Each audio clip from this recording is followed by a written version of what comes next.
Hello दोस्तों, examination classes में आपका स्वागत है। आज मैं आप लोगों के लिए यूपी पुलिस कंप्यूटर ऑपरेटर का दोस्तों जीके वाला जो थ्योरेटिकल पार्ट चल रहा है दोस्तों, उसमें क्लास नंबर 3 लेके उपस्थित हूँ। हाँ दोस्तों, आज का टॉपिक है बौद्ध धर्म एंड जैन धर्म के बारे में पढ़ेंगे। हाँ दोस्तों, बौद्ध धर्म जो है गौतम बुद्ध से रिलेटेड है दोस्तों। गौतम बुद्ध का जीवनी एवं शिक्षाएं हम पहले देखेंगे। गौतम बुद्ध का जन्म दोस्तों कपिल वस्तु के निकट लुम्बिनी नामक गाँव में, लुम्बिनी में 563 ईस्वी पूर्व हुआ था। लुम्बिनी गांव नहीं कहेंगे दोस्तों, उस समय के इसको बहुत डेवलप्ड शहर कहेंगे, क्योंकि यहाँ के जो मुखिया थे दोस्तों वो थे सुशोधन, जो साक्यगढ़ के मुखिया थे। मीन्स इनके पिताजी का नाम था दोस्तों सुशोधन, जो साक्यगढ़ के मुखिया थे दोस्तों। साक्यगढ़ क्यों इसका नाम पड़ा, ये दोस्तों पहले आप समझिए। पहली बात तो जान गए हैं आप कि 563 ईस्वी पूर्व गौतम बुद्ध जी का जन्म हुआ। देखिए, ये नेपाल के तराई क्षेत्र और यूपी के उत्तरी वाले भाग में, मतलब कि नेपाल के तराई क्षेत्र और यूपी का क्या उत्तरी वाले भाग में, उत्तर पूर्व, ठीक है, उत्तरी वाले भाग में यहाँ साक और सागौन दो वृक्ष दोस्तों याद कर लीजिए। सागौन, साक और सागौन, ठीक है, साक और सागौन, साक का वृक्ष और सागौन का वृक्ष के अधिकता के कारण इन्हें साक्यगढ़ के मुखिया कहा जाता था। ठीक है दोस्तों, इनकी माता जी का नाम था माया देवी। ध्यान रखिएगा, ये बहुत बार पूछा गया है दोस्तों। इनकी माता का नाम है माया देवी, जो कोलीय गणराज मीन्स कोलीय वंश की कन्या थी, मीन्स कोलीय वंश की ये राजकुमारी थी। ठीक है दोस्तों, इनका विवाह जो है सुशोधन साक्यगढ़ के मुखिया से हुआ, जो गौतम जी के पिता थे, और इनकी इनकी माता जी माया देवी हुई। आइए दोस्तों आगे देखिए। गौतम बुद्ध बचपन का नाम इनका क्या था दोस्तों, सिद्धार्थ का था। ये सिद्धार्थ के नाम से फेमस थे। 29 वर्ष की अवस्था में इन्होंने गृह त्याग किया था। मीन्स 29 वर्ष की अवस्था में इन्होंने घर को छोड़ दिया था, जिसे बौद्ध ग्रंथों में महाभिनिष्क्रमण की संज्ञा दी गई। दोस्तों ये वर्ड बहुत ही इंपॉर्टेंट है, इसको रट लीजिएगा। ठीक है, इस तरीके के जितने भी वर्ड आएंगे जहां जहां बहुत इंपॉर्टेंट है वो मैं आपके लिए टिक मार्क करता रहूंगा। मतलब जन्म को क्या कहते हैं इनका दोस्तों, जन्म को क्या कहते हैं, मृत्यु को क्या कहते हैं, गृह त्याग को क्या कहते हैं, अभी सब मैं बताऊंगा। अभी आप इतना जान लीजिए, जब गृह त्याग किए थे उसको ये महाभिनिष्क्रमण की संज्ञा दी गई है। आगे देखिए, मौर्य वंशीय शासक अशोक के रुम्नदेयी अभिलेख से सूचना मिलती है कि शाक्य मुनि बुद्ध का जन्म लुम्बिनी में हुआ था। महात्मा बुद्ध ने अपना पहला उपदेश दोस्तों सारनाथ में दिया था। सारनाथ वाराणसी के पास है दोस्तों। कहां के पास है, बनारस के पास है। बनारस के पास सारनाथ है, वहां पे इन्होंने अपना पहला उपदेश दिया था। और इस प्रथम उपदेश में दोस्तों धर्म चक्र प्रवर्तन, ये प्रथम उपदेश को कहा गया। और ये दोस्तों 5 ब्राह्मणों को इन्होंने ये उपदेश दिए थे।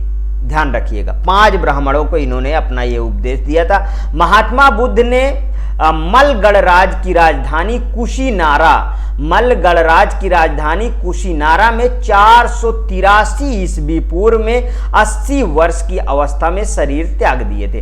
ठीक है, मतलब इन्होंने कितने वर्ष जिए दोस्तों, 80 वर्ष जिए थे। बौद्ध ग्रंथों में इन्हें महापरिनिर्वाण कहा गया। अब देखिए, 2 चीज आपको मिल गया। ठीक है, एक गृह त्याग को मिल गया और एक इनको मृत्यु को मिल गया। मीन्स को इनके बौद्ध ग्रंथों में जब इन्होंने अपनी शरीर देह त्यागी थी, कहां पे, कुशीनारा में, उसे दोस्तों महापरिनिर्वाण कहा गया। ये बहुत इंपॉर्टेंट है। ठीक है, ठीक दोस्तों, आगे देखिए। 6 वर्षों की कठिन साधना के पश्चात 35 वर्ष की अवस्था में बैसाख पूर्णिमा, याद रखिएगा, बैसाख पूर्णिमा की रात को एक पीपल के वृक्ष के नीचे गौतम जी को ज्ञान की प्राप्ति हुई थी। ठीक है, पीपल का वृक्ष याद रखिएगा। ज्ञान प्राप्ति के बाद यह बुद्ध कहलाए। जब इनको ज्ञान मिल गया था दोस्तों तब ये बुद्ध कहलाए थे। बुद्ध के सबसे अधिक शिष्य कौशल राज्य में हुए थे। महात्मा बुद्ध वत्सराज उदयन के शासन काल में कौशाम्बी आए थे। ये बहुत ही इंपॉर्टेंट है दोस्तों। कौशाम्बी एक ऐसा स्थल है जो दोस्तों जो इलाहाबाद के पास है, मीन्स इलाहाबाद का जो एक डिस्ट्रिक्ट और घोषित हुआ कौशाम्बी, वो इलाहाबाद का ही पार्ट है दोस्तों। और कौशाम्बी में बौद्ध और जैन दोनों का दोस्तों क्या है, यहाँ पे तीर्थ स्थल पाया जाता है। ध्यान रखिएगा, ये क्वेश्चन बहुत बार आया है कि दोनों बौद्ध और जैन दोनों का तीर्थ स्थल का स्थान बताइए। कौशाम्बी, प्रयागराज, बनारस, कुशीनगर, ऐसे करके आएगा तो आपको कौशाम्बी उसमें टिक करना है। ठीक है, और ये किनके शासन काल में आए थे? वत्सराज उदयन। दोस्तों कौशाम्बी की गाथा बहुत प्रचलित है। आपको बता दूं, कौशाम्बी दोस्तों पहले महानगर में आता था। ठीक है, कौशाम्बी बहुत विकसित था। ये कौशाम्बी दोस्तों अगर हम बात करें जब मगध, कौशाम्बी, ठीक है, ये सब की बात होती थी तब कौशाम्बी में जो है शासन चलता था। आज देख लीजिए कौशाम्बी खंडहर पड़ा हुआ, क्योंकि दोस्तों पहले युद्ध होते थे और युद्ध में पूरा का पूरा सत्यानाश कर दिया जाता था। ये सबसे बड़ी विडंबना थी दोस्तों। और भी कारण हो सकते हैं, नेचुरल डिजास्टर वगैरह दोस्तों, मैं उस पर ज्यादा फोकस नहीं कर रहा हूं, लेकिन ये बहुत बड़ी बात है दोस्तों कि कौशाम्बी दोनों बौद्ध और जैन दोनों का तीर्थ स्थल है। ठीक है, प्रथम बौद्ध संगीत बुद्ध की मृत्यु के तत्काल बाद राजगृह के सप्तपर्णी गुफा में हुई थी। ये ध्यान रखिएगा। ये क्वेश्चन कैसा पूछेगा, प्रथम बौद्ध संगीत कहाँ हुई थी, आपको ऑप्शन दे देगा तो उसमें राजगृह आएगा। ऑप्शन ऐसे आप टिक कर दीजिएगा। ठीक है, राजगृह बिल्कुल सही है। अजातशत्रु महात्मा बुद्ध के समकालीन थे। ठीक है, अजातशत्रु महात्मा बुद्ध के समकालीन थे। प्रथम बौद्ध संगीत की अध्यक्षता महाकश्यप या महाकश्यप, इस तरीके भी कह सकते हैं, इस तरीके। ठीक है, महाकश्यप ने की थी दोस्तों। प्रथम याद आई कौन किए थे? महाकश्यप किए थे। द्वितीय बौद्ध संगीत का आयोजन कालाशोक जिसे शिशुनाग वंशी कहते थे के शासन काल में बुद्ध की मृत्यु के 100 वर्ष बाद वैशाली में किया गया था। कहाँ किया गया था दोस्तों? वैशाली में। वैशाली कहाँ है दोस्तों? बिहार। याद रखिएगा, ये सब इस तरीके के जितने भी टर्म हैं वो आप धीरे धीरे करके याद रखते चलिए। बिहार में है वैशाली। तृतीय बौद्ध संगीत मौर्य सम्राट अशोक के शासनकाल पाटलिपुत्र कहाँ है दोस्तों? ये भी बिहार। ठीक है, पाटलिपुत्र, ठीक है, बिहार में हुई थी। आगे देखिए, मोगलीपुत्र तिस्स तृतीय बौद्ध संगीत के अध्यक्ष थे। मोगलीपुत्र तिस्स जो है तृतीय बौद्ध संगीत के अध्यक्ष थे। चतुर्थ बौद्ध संगीत देख लीजिए। चतुर्थ बौद्ध संगीत कनिष्क के शासन काल में कुंडलवन कहाँ है दोस्तों? जम्मू कश्मीर। ठीक है, कश्मीर में संपन्न हुई थी चतुर्थ बौद्ध संगीत। आगे देखिए, इसकी अध्यक्षता वसुमित्र एवं उपाध्यक्षता अश्वघोष ने किया था। देवदत्त बुद्ध का चचेरा भाई था। मीन्स देवदत्त कौन थे दोस्तों? बुद्ध के चचेरे भाई थे, याद रखिएगा। अब देखिए बौद्ध सभाएं कहाँ कहाँ है? सभा, समय, स्थान, अध्यक्ष और राजा कौन कौन थे, इनको जरूर देखिए। इसमें जो जो दोस्तों इंपॉर्टेंट है वहां पे मैं आपको बताता चलूंगा। देखिए, प्रथम बौद्ध 483 ईस्वी पूर्व। ठीक है, 483 ईस्वी पूर्व राजगृह महाकश्यप कहा जाता है।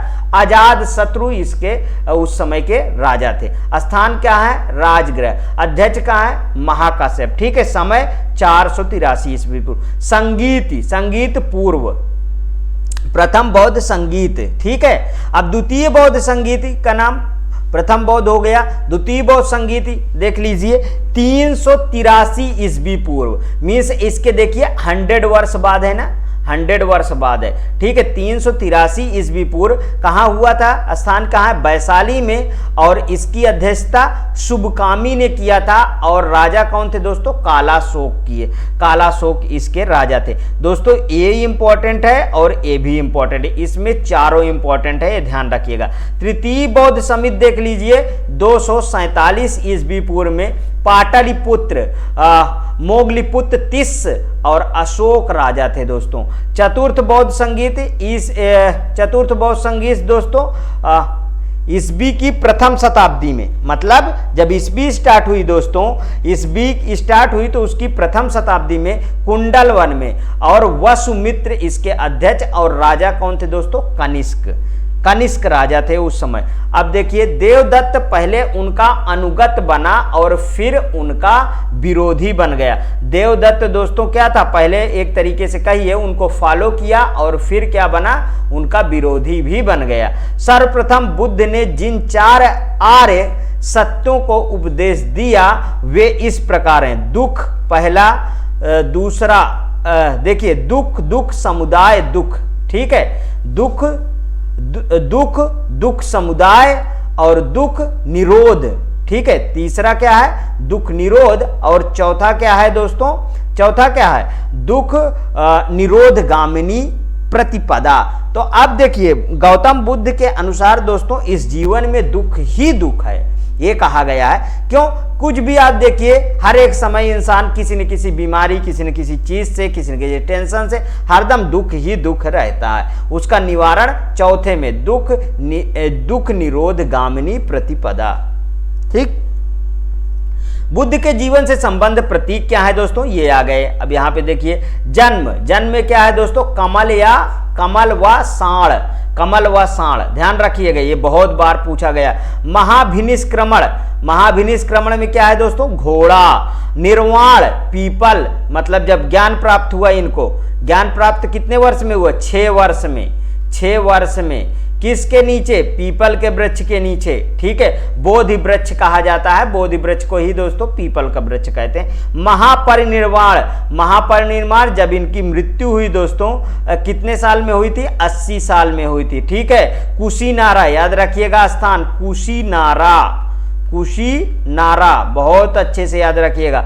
तो उसको हम स्तूप से दर्शाते हैं। अक्सर देखिए स्तूप वगैरह आपको मिल जाएंगे, ठीक है। महात्मा बुद्ध कर्म सिद्धांत में विश्वास करते थे। काहे में सिद्धांत, किस में विश्वास करते थे दोस्तों, कर्म सिद्धांत में विश्वास करते। अपने प्रिय शिष्य आनंद के कहने पर बुद्ध ने वैशाली में स्त्रियों को बौद्ध संघ में भिक्षुणी के रूप में प्रवेश की अनुमति प्रदान की थी। बौद्ध, अब देखिए जिस समय इन्होंने ये भिक्षुणी बनाए थे दोस्तों, उस समय अपने शिष्य को ये भी कहते कि आपके कहने पे हम स्त्रियों को तो अपने कमेटी में जो है शामिल कर रहे हैं, लेकिन ये जहां पे 1000 साल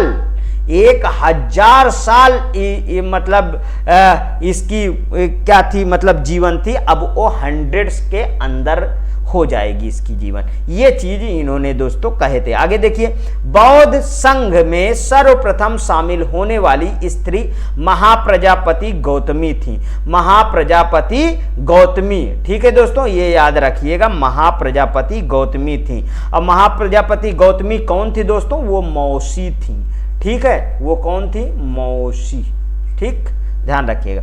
त्रिपिटक बौद्ध ग्रंथों में सर्वाधिक महत्वपूर्ण है त्रिपिटक। आगे देखिए, बुद्ध की मृत्यु के बाद उनकी शिक्षाओं को संकलित कर 3 भागों में बांटा गया। इन्हीं को क्या कहते हैं दोस्तों, त्रिपिटक कहते हैं। विनय पिटक, सुत पिटक, अधिधम्म पिटक इत्यादि। आगे देखिए, थेरी गाथा बौद्ध साहित्य है, इसमें 32 बौद्ध कवित्रियों की कविताएं संकलित हैं। मतलब कि दोस्तों अगर कहा जाए उस समय जो कविताएं मतलब उनके द्वारा लिखी गई थी, ठीक है, मतलब स्त्रियों के द्वारा लिखी गई थी, वो सब दोस्तों कवित्रियों की कविताएं इसमें संकलित हैं। आगे देखिए, बिहार में राजगीर की पहाड़ियों पर स्थित विश्व विश्व शांति स्तूप विश्व का सबसे ऊंचा कहा जाने वाला शांति स्तूप है। भरहुत एवं सांची के स्तूप की स्थापना मौर्य शासक अशोक के शासनकाल में हुई थी। अमरावती स्तूप का निर्माण सातवाहन के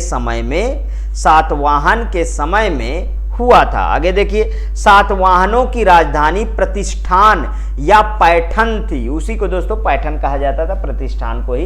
इनकी प्रारंभिक राजधानी कहाँ थी दोस्तों? अमरावती थी, ध्यान रखिएगा, अमरावती थी। महास्तूप का निर्माण अशोक के समय में ईंटों की सहायता से हुआ था, जिसके चारों ओर काष्ठ की वेदिका बनी थी। शुंग काल में उसे पाषाण पट्टिकाओं से जड़ा गया तथा वेदिका भी पत्थर की ही बनाई गई।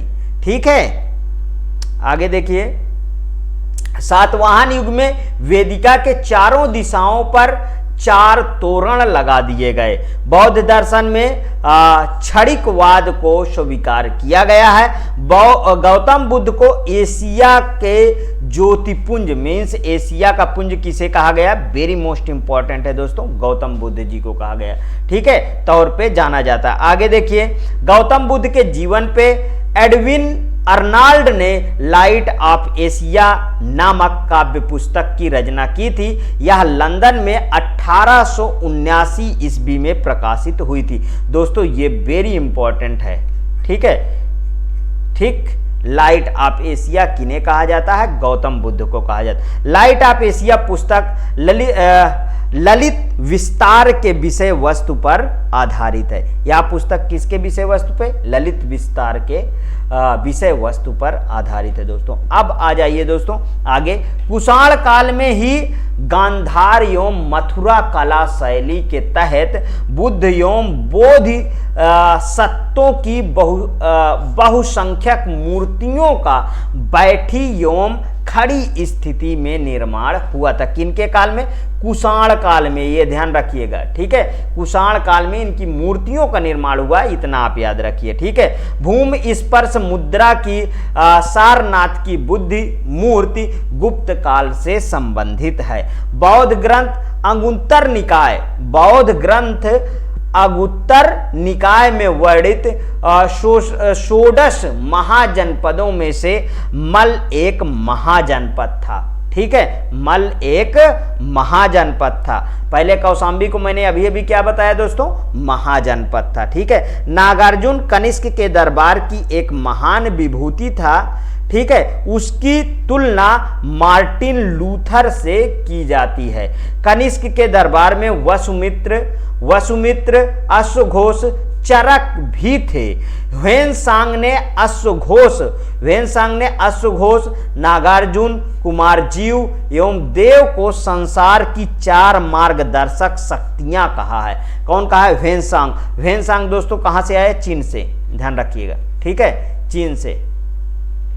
नेक्स्ट, अब आ जाइए दोस्तों जैन धर्म। आज दोनों को निपटा देंगे, ठीक है, बौद्ध धर्म और जैन धर्म, जिससे दोस्तों हम ज्यादा से ज्यादा जीके वाला पोर्शन को खत्म कर सकें। आगे देखिए जैन धर्म, महावीर जीवनी एवं शिक्षाएं, सब के बारे में हम आज देखेंगे, ठीक है। देखिए जैन धर्म के मूल संस्थापक या प्रवर्तक प्रथम तीर्थंकर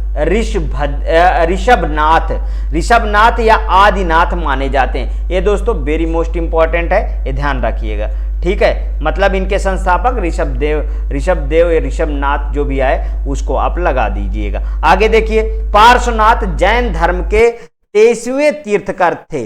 23वें तीर्थकर दोस्तों, कितने तीर्थकर अभी तक हुए हैं? टोटल 24, ये याद रखिए पहले तो, ठीक है। 24वें ही महावीर स्वामी थे, याद रखिएगा, ठीक है। आगे देखिए 23वें तीर्थकर थे जिनका जन्म वाराणसी में महावीर स्वामी से 250 वर्ष पहले मीन्स की 850 ईसा पूर्व में हुआ था। महावीर स्वामी का जन्म कुंडल ग्राम या कुंडलपुर में वैशाली के निकट लगभग 599 ईसा पूर्व में हुआ था, ठीक। कब हुआ था?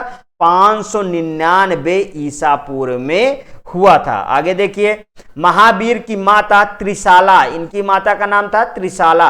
वैशाली के लिच्छवी गणराज्य के प्रमुख चेतक मतलब चेटक की बहन थी। ठीक है, चेटक की बहन थी तथा पिता सिद्धार्थ ज्ञात्रक क्षत्रियों के संघ के प्रधान थे। उनके बड़े भाई नंदिवर्धन थे। उनके बड़े भाई का नाम क्या था? नंदिवर्धन था। भगवान महावीर की पत्नी का नाम यशोदा था दोस्तों। उनसे प्रियदर्शना नामक एक पुत्री उत्पन्न हुई थी। प्रियदर्शना का विवाह जमाली नाम के क्षत्रिय से हुआ था, जो इनका दामाद था दोस्तों। ठीक है, प्रियदर्शना का विवाह जमाली नाम क्षत्रिय से हुआ था, जो बाद में महावीर स्वामी का अनुयायी बन गया था। मीन्स की देखिए दोस्तों, ये है दामाद। ठीक है, ये क्या था? दामाद। और ये यहां पे यही बन गया अनुयायी। जमाली उनका प्रथम शिष्य था। जमाली उनका क्या था दोस्तों? प्रथम शिष्य था। आगे देखिए, प्रमुख जैन तीर्थकर और उनके प्रतीक चिन्ह देख लीजिए।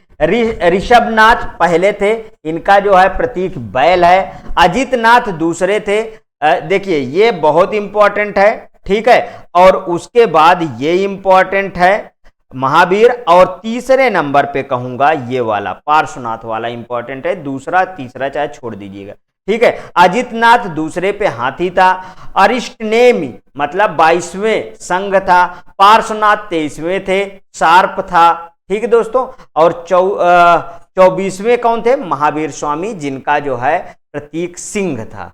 ठीक है, आगे देखिए, प्रभा सगिर उत्तर प्रदेश के कौशाम्बी में स्थित जैन तीर्थ स्थल था। ये देखिए प्रभा सगिर, यहां पे मैं आपको बताया ना अभी, कौशाम्बी में दोनों का तीर्थ है। उत्तर प्रदेश के कौशाम्बी में स्थित जैन तीर्थ स्थल है। कौशाम्बी का प्रभा सगिर स्थल 6वें जैन तीर्थकर पदम प्रभु से संबंधित है। जैन धर्म में पूर्ण ज्ञान के लिए कैवल्य शब्द का इस्तेमाल किया जाता है। बहुत वेरी मोस्ट इंपॉर्टेंट है। ठीक है, कैवल्य मतलब पूर्ण ज्ञान को कैवल्य कहा गया है जैन धर्म में। महावीर स्वामी को 12 वर्षों की कठोर तपस्या के साधना के बाद जृंभिक ग्राम के समीप ऋजुपालिका नदी के तट पर एक साल वृक्ष के नीचे कैवल्य पूर्ण ज्ञान प्राप्त हुआ था। ठीक है, उसे केवलिन कहलाए।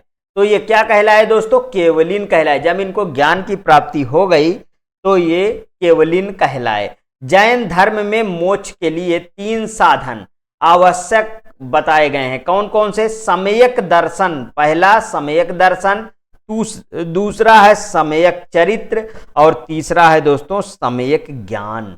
याद रखिएगा, ये वेरी मोस्ट इंपॉर्टेंट है। ठीक है, ये है वेरी मोस्ट इंपॉर्टेंट। सम्यक दर्शन, सम्यक चरित्र, सम्यक ज्ञान। जैन धर्म में 5 महाव्रत अहिंसा, सत्य, ब्रह्मचर्य, आस्तेय एवं अपरिग्रह की व्यवस्था की गई है। ये भी बहुत इंपॉर्टेंट है। ठीक है, आगे देखिए, जैन धर्म में गृहस्थों के लिए 5 महाव्रत अणुव्रत के रूप में व्याहत हुआ है। अहिंसा जैन धर्म का आधारभूत बिंदु है। महावीर स्वामी जैन धर्म के 24वें तीर्थंकर थे। जैन संगीतियां देख लीजिए आप। संगीत वर्ष स्थल अध्यक्ष कौन कौन थे? प्रथम 310 ईसा पूर्व पाटलिपुत्र में, और इसके अध्यक्ष स्थूलभद्र थे। दूसरी 6ठी शताब्दी बल्लभी कहाँ है दोस्तों? गुजरात, याद रखिएगा। क्षमा श्रमण, ठीक है, इसके अध्यक्ष थे। 14 पूर्व मतलब पूर्वों प्राचीनतम जैन ग्रंथ है। ठीक है, आगे 12 अंगों में जैन सिद्धांतों का संकलन प्रथम जैन सभा में किया गया। कितने? 12 अंगों में। ठीक है, प्रायः सभी प्रारंभिक धार्मिक जैन साहित्य प्राकृतिक की विशिष्ट शाखा अर्धमागधी में लिखा गया है। अर्धमागधी कहिए आप, अर्धमागधी में लिखा गया है। आचारांग सूत्र कृतांग और बृहत कल्पसूत्र आरंभिक जैन साहित्य के भाग हैं। अब 16 महाजनपद जो जैन में मिलता है, जैन के काल में मिलता है, उनको देखेंगे और उनकी राजधानियां देखेंगे दोस्तों। अब देख लीजिए, इसमें कौशाम्बी जरूर आएगा। महाजनपद, महाजनपद अंग था महाजनपद और इसकी राजधानी चंपा थी। मगध इसकी गिरिब्रज या राजगृह जिसे कहते हैं। काशी की राजधानी वाराणसी थी। ठीक है। वत्स की राजधानी कौशाम्बी। ये देखिए दोस्तों, महाजनपद वत्स और इसकी राजधानी कौशाम्बी। वज्जी की राजधानी वैशाली। कौशल साकेत श्रावस्ती। आगे देखिए अवंती उज्जैनी, महिष्मती तथा महिष्मती। दो आज भी होती हैं राजधानियां, पहले भी थी। ठीक है। मल्ल कुशीनगर और पावा राजधानी थी। पांचाल नरेश, अहिछत्र और कंपिल, चेदी, सोतित्वती। ठीक है। इंद्रप्रस्थ, कुरु की राजधानी इंद्रप्रस्थ। आगे देखिए मत्स्य विराटनगर। ठीक। कंबोज हाटक या रामपुर। आगे देखिए सूरसेन मथुरा। ठीक। अस्मक पोटन गांधार को तो जानते ही आप, तक्षशिला। ठीक है। गांधार तक्षशिला। ठीक। ये है दोस्तों महाजनपद और ये हैं राजधानियां। आगे देखिए दोस्तों, चंद्रगुप्त मौर्य के शासनकाल में पाटलिपुत्र में प्रथम जैन सम्मेलन आयोजित किया गया है। ये बिल्कुल से याद करिएगा। ठीक है। प्रथम जैन सम्मेलन आयोजित किया गया था जिसमें श्वेतांबर आगम का संपादक किया गया था। ठीक है। अब देखिए, दो पार्ट में विभक्त है, श्वेतांबर पीतांबर। ठीक। अशोक तथा उसके पौत्र दशरथ के समय में बराबर तथा नागार्जुनी पहाड़ियों को काटकर आजीविकों के लिए आवास बनाए गए थे। ठीक। अशोक के समय बराबर पहाड़ी की गुफाओं में सुदामा की गुफा तथा कर्ण चौपड़ नामक गुफा सर्वप्रसिद्ध है। श्रवण बेलगोला जो दोस्तों कर्नाटक राज्य में स्थित है, ये कई बार पूछा गया है। ठीक। श्रवण बेलगोला में गंग शासक रचमल्ल चतुर्थ के शासनकाल में चामुंड राय नामक मंत्री ने लगभग 981 ईस्वी में बाहुबली गोमट की विशालकाय जैन मूर्ति का निर्माण कराया है। बाहुबली, आगे देखिए, बाहुबली प्रथम जैन तीर्थंकर ऋषभदेह, यहां पे लिख के आया दोस्तों ना, ऋषभदेह के पुत्र माने जाते हैं।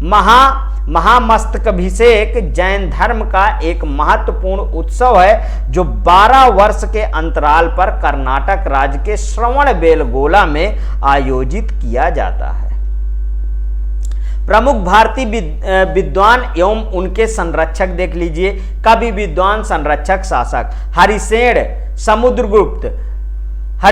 समुद्रगुप्त, कौटिल्य जिसे चाणक्य चंद्रगुप्त मौर्य के शासनकाल में, अश्वघोष कनिष्क के शासनकाल में, नागार्जुन कनिष्क के शासनकाल में, चरक कनिष्क के शासनकाल में, बाणभट्ट हर्षवर्धन के शासनकाल में। इंपॉर्टेंट लगाइए, बाणभट्ट, नागार्जुन, चरक, ठीक, कौटिल्य,